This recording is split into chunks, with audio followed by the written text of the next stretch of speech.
Morning. Oh, where'd it go? How you doing, Skip? I knew he'd have some way to frame this. Yeah, he always. Why you just can't be nice on a Monday morning? I thought that framed everything about Undisputed. That summed it up. You better come prepared because he's whistling through the graveyard.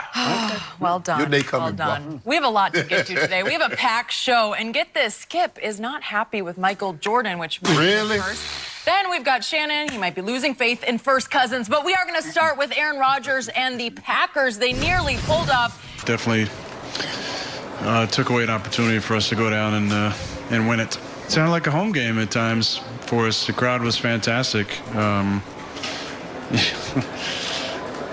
Don't really expect that maybe in LA, but I know they had 5 LA teams playing today, so I was glad the Packer fans showed up. They were fantastic, great energy. Just disappointed we couldn't get one last drive. Okay, Shannon, should Aaron be upset with Ty Montgomery? He should be, but not just Aaron. The entire team should be upset with Ty Montgomery because he put himself above the team. He wanted to be the hero. Now, it's being reported, Skip, that on a series before that he was upset that he was taken out of the ball game. I hope that's not the case. Also, there were some reports that he was told to take the knee. Now, Skip, this is the difference between Mike McCarthy and Coach Belichick. In 2015, they were a very similar situation. The Giants had gone down, kicked the field goal, gone up by 2 points over the New England Patriots. They kick off, and guess what the returner did? He took a knee. Because what Ty Montgomery did is that he robbed him really of 2 timeouts because it was on the other side of the 2-minute warning. Because time is of the essence in a situation like this. You have Aaron Rodgers. Maybe if you have a lesser-tier quarterback, Skip, you want to get as many yards as you possibly can to shorten the distance that guy would have to go. But this is Aaron Rodgers. I believe he's the best quarterback currently playing in the National Football League. There's a lot of debate. At this table, we go back and forth. He says Brady, I say Aaron Rodgers. That was blasphemy. It ain't blasphemy. Stop saying you're whistling in the graveyard. You're whistling in the graveyard. You're whistling in the graveyard. You're asking for a lightning No, strike. I'm not. And if you look at some of the throws that he was making during the course of the game, he was flicking the ball, falling off, falling backwards, off his back foot, throwing the ball 40 yards on a dime. Hit Devontae Adams twice, once up the rail, once in the middle of the field, caught the safety nap, and he threw the ball over his head. So he was very, very good yesterday. I mean, he didn't have a 400-yard game like he had the previous 2 ball games, but I thought he threw the ball very, very well going up against that front 7 that was getting some pressure from time to time on him.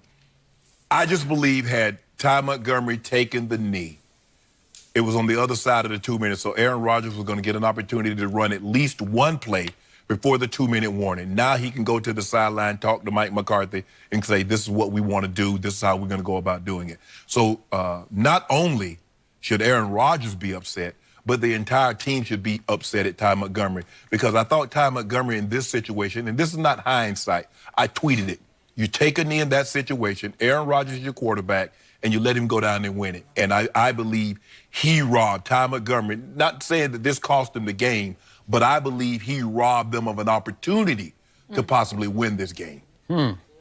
Which is exactly what Aaron Rodgers said after the game, which is typical of Aaron Rodgers because he is notorious for throwing various teammates under bus and not taking enough of the blame himself.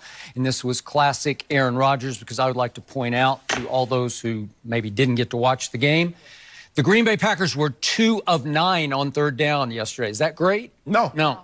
Jared Goff had a QBR of 67, which is just pretty good. It's a little above average. Aaron Rodgers had a QBR yesterday of 60, so he got outplayed, according to QBR, by Jared Goff. Is that good? Not great, especially when you're, quote-unquote, the greatest quarterback who ever played, right? Well, what if I want to use QBR? I'm going to use passer rating. The passer rating said it was 102.9. Okay. Well, I'm just going with QBR, which is a much more effective and all-encompassing rating of a quarterback's play for the whole day. So I'm going to go with this one, 67 to 60. So we get back to Aaron Rodgers, who is classic for finger-pointing and blame deflecting. And in this case, I don't know exactly what happened, but to your point about Michael Silver of NFL.com, he did write that on the previous series, Ty Montgomery was in the game. Well, Ty Montgomery only played 6 offensive plays the whole game, so this was one of 6 plays, and he has fallen somewhat out of favor, as you know, because There have been times when Ty Montgomery has made some big little plays for this team. He's been pretty good. Out of Stanford, he's 6 feet, 218 pounds. He ran a 4.5 40 at the combine, was a third-round pick. So he's a big, powerful, but also he's got some speed to him. Well, Skip, you remember when Eddie Lacy got banged up, the other running backs, he was a wide receiver. Running with number 88 in the backfield, he rushed for 100 yards a couple of times. Still wearing a wide receiver number. And I remember back in 2016 in the game at Lambeau against my Cowboys, he got 10 for 93, which is pretty good. And in that playoff game at Jerry World, he was good in that game. He had 11 rushes for only 47 yards, but he had some big third down runs. So he can make some plays. Right. And he has definitely fallen out of favor. So he was in on 1st and 10 at the Green Bay 21 in the previous series. And if we have that play, this is the play that made him angry. So this is going to lead to what happened at the end of the game. But if we have the 1st and 10 play, Aaron got a little pressure in his face, and he threw low and outside to Ty Montgomery here over on the sideline. So it wasn't a very good pass by Aaron's standards. He didn't really have a chance to catch this ball. And as he jogs back to the huddle, in comes Aaron Jones. Number 33 is back in the game, and he's going to carry on next play. And so Ty Montgomery is basically finished for the game. And according to, again, Michael Silver's article, he went over and slammed. Oops, I lost my notes. So I'm going to get my notes real quick here. So he slammed his helmet on the ground. Now I'm back in business. You see, he has to have those notes to do what he does. I don't need no notes. I don't need notes. You don't need notes? Yeah, I know them all the way. Wait. Can we show your notes? Show them. Show them. They're typed for him. Somebody types up his answers for him. I don't need notes. I do mine are all mine. They're all mine. These are all mine. They're just typed. All mine. I write mine out. Mine are just typed. Mine are just typed. Mine are professional. Okay. That's what professionals do. So here's the point. So Ty Montgomery, according to Michael Silver, slams his helmet on the sideline, and he's furious, and it's possible he rebelled. It's possible he mutinied against the team and against the coaching staff. But now let's get to the play in question. The kickoff, by any standard, any special teams coach would tell the returner to return that kickoff, unless you had told him to take a knee. But it was very dicey because all the reports said it was 2 yards deep. If we could see this one more time, tell me that's 2 yards deep. He catches it running forward at the goal line. So it's returnable. It's not like he was 5 yards deep and he hesitated for a second. You know, this is one where I'm telling him, look, he caught it at the goal line. He caught it at the goal line, right on the goal line with momentum. Okay, so is that a bad play? Is it real close to, could you kneel? Would you kneel on the goal line? In that situation, it's a bad play. If it's first quarter, second quarter, third quarter. I got it. But it's so close that once he moves forward to catch the ball, I'm just as you well know, in these circumstances with that much pressure on you, it's hard to process quickly. Like in the back of his mind, he might be thinking, wait a second, can I kneel? I don't want to kneel on the goal line. You know, that would be a disaster. You went to Stanford, right? He went to Stanford. Okay. And by the way, Stanford is the arch rival of Cal, where Aaron Rodgers and Jared Goff. Oh, so you're trying to say he sabotaged? Oh, maybe he sabotaged the Cal quarterback. I don't know. But you never know about that. The Stanford bad play, huh? That probably made Aaron Rodgers even madder that the Stanford guy, you know, robbed him of a chance at the end of the game. And I agree with you. I was deflated. Who wasn't deflated? I sat back because I wanted to see.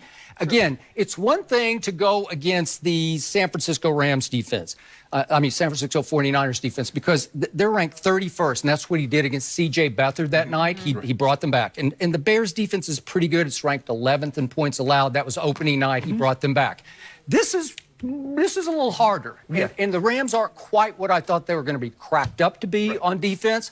But again, if you got it 1st and 10 at the 25 with 2:06, something like that, and a timeout left, and you got the 2-minute warning. That's what I'm saying. So you got all your ammunition. You got all that you would need for Aaron Rodgers to go make plays to set up. Every blade of grass is in play. The middle of the field, you don't have to just worry about, well, they're going to guard the rails. Everything is in play. So the point is, did he try to make a play or did he sabotage? I don't know for sure. Did he just get it in his head that heck with all them, I'm just going to, if I have a chance, I'm going to try to make a play because I'm on the outs anyway? I can tell you what some coaches would do today. He cut. He'd be cut. This is a fireable offense. Yeah. Absolutely. Skip, so this will be very interesting to see if he makes it through the day, because it's not usually Mike McCarthy's MO unless Aaron Rodgers just puts his foot down and says, I can't play with that guy anymore. Right? Yeah, but Skip, here's a situation, and I get what you're saying, but maybe in the first 3 quarters, but in the situation like this,